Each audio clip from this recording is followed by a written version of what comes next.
चैतन्य महाप्रभु ने शिक्षाष्टक में कहा, भगवान के नाम सुगम हैं। राम, कृष्ण, शिव, वामन, माधव, अच्युत, केशव। जिह्वा भी अपने वश में है, लेकिन यह दुर्दैव का दुष्प्रभाव है कि फिर भी नाम लेते नहीं बनता। भगवान नाम सुलभ सुगम, और जिह्वा, वाणी, वाकेंद्री भी अपने वश में है, फिर भी गपाष्टक से फुर्सत नहीं। सुगमम भगवन नाम, भगवान के नाम सुगम हैं। नामोच्चारण के लिए, नाम संकीर्तन के लिए जिह्वा भी हमको प्राप्त है। हाथी, मेढक, तोता जैसे हम नहीं हैं। हाथी हस्ती, मेढक दरदुर, बैंग और तोता, इनको तो अग्नि का शाप प्राप्त है। वाक्येंद्री के देवता कौन है? अग्नि। कि तुमने, हम विश्राम कर रहे थे, मुझ छिपे हुए का पता देवताओं को बता दिया, विश्राम में खलल डाला। चैतन्य महाप्रभु ने लिखा, भगवान के नाम सुगम हैं।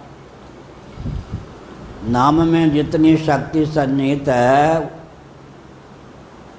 पाप को जलाने की, उतना पाप कोई जी भर के भी कर ही नहीं सकता। भगवान को मिलाने की क्षमता तो है ही, पाप को भस्म करने की क्षमता भी है। फिर भी दुर्दैव का दुर्विपाक कि भगवान का नाम ले नहीं सकता।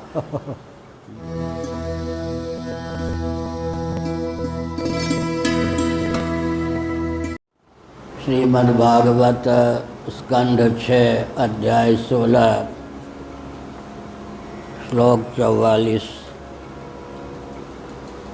नहि भगवन् अघटितमिदं तद्दर्शनान्नृणामखिल पापक्षयः यन्नाम सकृच्छ्रवणात् पुल्कसोऽपि विमुच्यते संसारात्। नारायण। जैसा कि कल निरूपण किया गया, भगवान के नाम का बहुत महत्व है। व्यावहारिक धरातल पर तो नामी भगवान की अपेक्षा भी उनके नाम का अधिक महत्व सिद्ध होता है। तथापि नाम की जितनी भी महिमा गाई जाए, अंततो गत्वा उसका पर्यवसान नामी में हो जाता है। सूर्य की किरणों के द्वारा घटपट आदि सामान्य रूप से उद्भासित होते हैं, लेकिन सूर्य का प्रतिबिंब जब दर्पण में पड़ता है, जिसे दर्पणादित्य कहते हैं, उसमें क्या चमत्कार होता है कि सूर्य के द्वारा सामान्य रूप से उद्भासित प्रकाशित घटपट आदि को दर्पणगत आदित्य विशेष रूप से उद्भासित कर देता है। इससे ऐसा लगता है कि सूर्य की अपेक्षा भी उसके प्रतिबिंब का मानो अधिक महत्व है। परंतु विचार करके देखें, अगर सूर्य ही ना हो तो सूर्य के प्रतिबिंब की क्या सत्ता हो, क्या उपयोगिता हो। और अगर दर्पणादित्य को सूर्य के अभिमुख कर दिया जाए, तब दर्पण में प्रतिफलित जो सूर्य है उसको दर्पणादित्य कहते हैं। नभोमंडल में विद्यमान सूर्य को खादित्य कहते हैं। दर्पण को सूर्य के अभिमुख कर दिया जाए तो दर्पण में प्रतिफलित जो सूर्य है जिसको दर्पणादित्य हमने कहा, वह सूर्य में कोई अतिशयता का आधान कर दे, ऐसा संभव नहीं। तो इस प्रकार से सूर्य के प्रतिबिंब की कितनी भी महिमा क्यों न गावें, अंततो गत्वा वह महिमा सूर्य की ही सिद्ध होती है। ऐसे ही वेदांत वेद्य जो सच्चिदानंद स्वरूप ब्रह्म तत्व है, वह तो निर्गुण है, निर्विकार है, निर्विशेषता की अवधि है, सजाति विजाति स्वगत वेद शून्य, देशकृत कालकृत वस्तुकृत परिच्छेद विनिर्मुक्त है, सद्घन चिद्घन आनंद घन है, निष्क्रिय है। लेकिन विशुद्ध सत्वात्मिका विद्या माया में प्रतिफलित होकर उसकी ईश्वर संज्ञा होती है। माया भासेन जीवेशव करोति, नृसिंह उत्तर तापनी उपनिषद का 9वां मंत्र है यह। ईश्वर मानो ब्रह्म की महिमा का भी अतिक्रमण कर लेता है। वह कर्तुम अकर्तुम अन्यथा कर्तुम समर्थ है। सृष्टि का निमित्त और उपादान दोनों कारण बन जाता है। लेकिन विचार करें, अगर मूलधन ब्रह्म ही न हो, तत्पद का लक्ष्यार्थ ही न हो, तो ईश्वर की सिद्धि कहाँ से हो। इस प्रकार से व्यावहारिक धरातल पर ब्रह्म की अपेक्षा ईश्वर का, सूर्य की अपेक्षा उसके प्रतिबिंब का अधिक महत्व सिद्ध होने पर भी मूल ब्रह्म का ही महत्व सिद्ध होता है, मूल सूर्य का ही महत्व सिद्ध होता है। सूर्य की रश्मियाँ हैं, वो रुई को प्रकाशित करती हैं, जलाती नहीं हैं। इसका मतलब सूर्य स्थूल राशि का विरोधी नहीं है, परंतु आरसी शीशा या सूर्यकांत मणि के माध्यम से सूर्य की रश्मियाँ जब अग्नि के रूप में परिणत हो जाती हैं, तब क्या होता है, रुई जल जाती है, एक नया संबंध आ जाता है। पहला संबंध क्या था, भाष्य भाषक, रुई भाष्य थी, सूर्य भाषक थे। अब जब वे ही सूर्यकांत मणि या आरसी शीशा के माध्यम से अग्नि का रूप धारण कर लेते हैं, तो दाह्य दाहक भाव बन जाता है। सूर्य हो जाते हैं दाहक, स्थूल राशि हो जाती है दाह्य। तो जो कार्य सूर्य ने नहीं किया, वही कार्य सूर्य की रश्मियों ने जब अग्नि का रूप धारण कर लिया तो कर लिया। इस प्रकार से विचार करने पर सूर्यकांत मणि या आरसी शीशा के माध्यम से व्यक्त सूर्य अग्नि है, परंतु उस अग्नि की कितनी भी महिमा क्यों न गावें, अंततो गत्वा मूल जो सूर्य है उसी का महात्म्य वह सिद्ध होता है। नाम की महिमा कल व्यावहारिक धरातल पर बताई गई। मंद अंधकार में रस्सी होती है, रज्जुखंड होता है, किसी को सर्प के रूप में, किसी को धारा के रूप में, किसी को माला के रूप में, किसी को भूछिद्र के रूप में वह रस्सी दिखाई पड़ती है। नामी रस्सी की विद्यमानता तो होती है, लेकिन वह सर्प, धारा, माला, भूछिद्र, दंडादि का विरोध कर दे, अपनोदन कर दे, संभव नहीं है। नामी की विद्यमानता होने पर भी सर्प दर्शन से प्राप्त भय, कंप इत्यादि का निवारण नहीं होता। लेकिन नायम सर्प रज्जुरियम, यह सर्प नहीं है, यह तो रस्सी है। रज्जु का नाम सुनते ही क्या होता है, रस्सी का ज्ञान हो जाता है। रस्सी का ज्ञान करता है क्या, तत्काल सर्प को विलुप्त कर देता है, बाधित सर्प हो जाता है, भयकंप आदि का निवारण हो जाता है। तो इन उदाहरणों के बल पर व्यवहार में नामी की अपेक्षा नाम का अधिक महत्व है। अवतार दशा में भगवान सबको सुलभ होते हों ऐसा नहीं। सप्तद्वीपा मेदिनी पर कितने व्यक्ति श्री रामकृष्ण आदि का उनके अवतार काल में दर्शन कर पाते हैं, गिने चुने व्यक्ति। लेकिन भगवान नाम अवतार काल हो तो, अवतार काल ना हो तो कोई भी ले सकता है। भगवान नाम की सुलभता है नामी की अपेक्षा भी। चैतन्य महाप्रभु ने शिक्षाष्टक में कहा, भगवान के नाम सुगम हैं, राम कृष्ण शिव वामन माधव अच्युत केशव।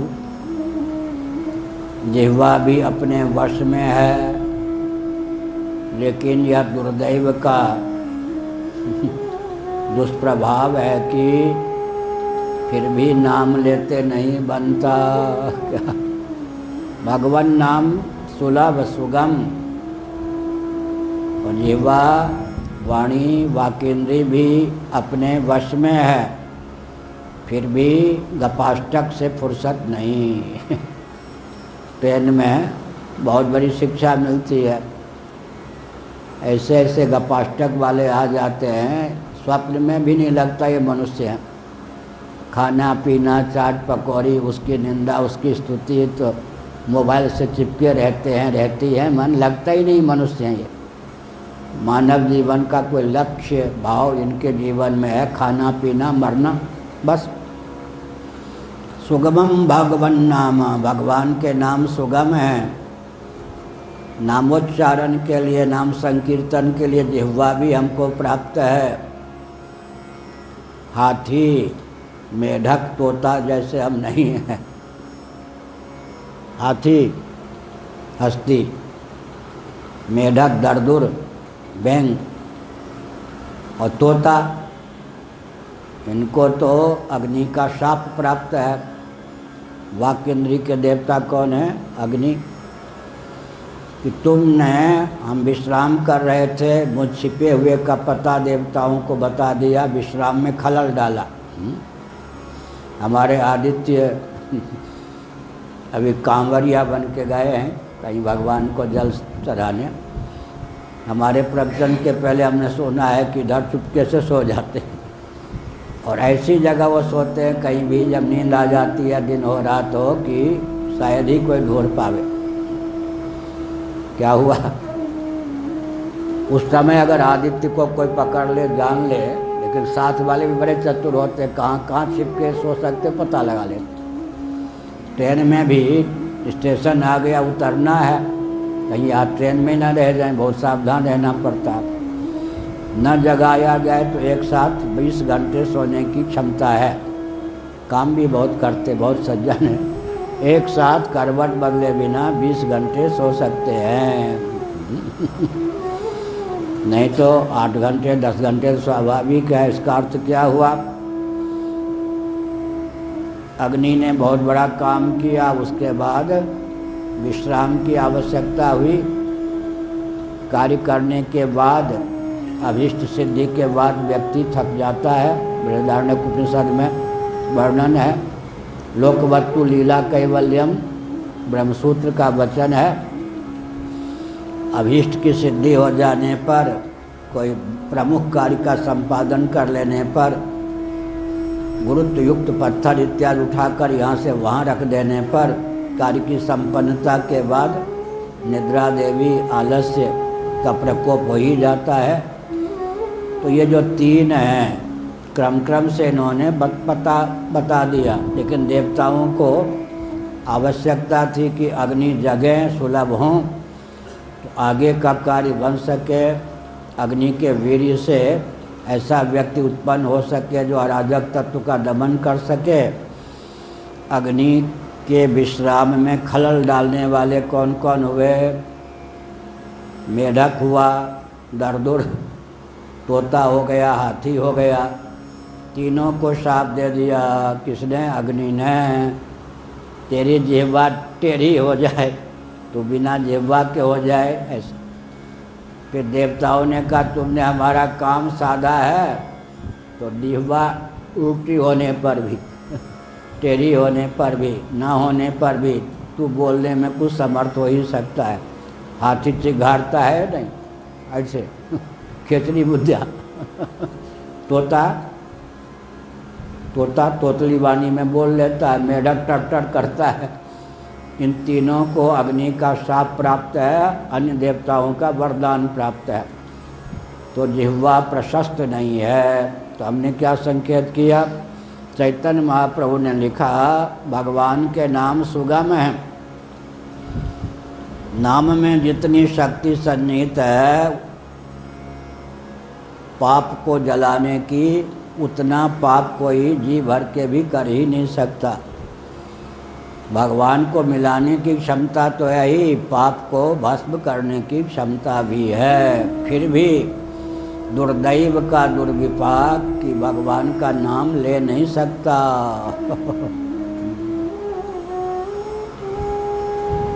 क्या मरते समय भी भगवान का नाम का उच्चारण बड़ा कठिन है। इसका अर्थ क्या हुआ? नाम लेत अगर ऐसा योग बन जाए कि मरने के अव्यवहित पूर्वक क्षण में भगवान नाम का स्मरण या उच्चारण हो जाए तो